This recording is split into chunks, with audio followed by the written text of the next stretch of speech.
要問下嘉欣啊，頭先傾過啦，咁啊不如問下嘉怡先啦。其實你哋自己會有啲乜嘢心頭好咧？譬如平時揀呢個鑽飾嘅時候，會唔會特別中意啲咩形狀咧？譬如我知道鑽石有好多型，心形啊、菱形啊。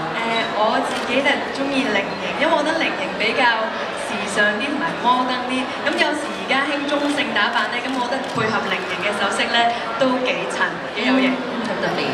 咁啊，有雲偉咧？我其實咧中意圓形多啲嘅，round shape，因為覺得咧都係從小咁樣長大嘅，但係我中意啲 round shape 係比較傳統啲啦，同埋個 classic 啲啦，classical 啲啦。咁圓形咧都係一個好好嘅代表嘅。圓形係咪啊？圓形我都好中意。OK， 我哋同朱璇傾下偈啊。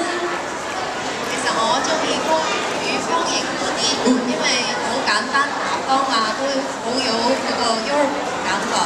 仲有歐陸風味喎，係咪啊？係啊。OK，徐文咧，樹夢。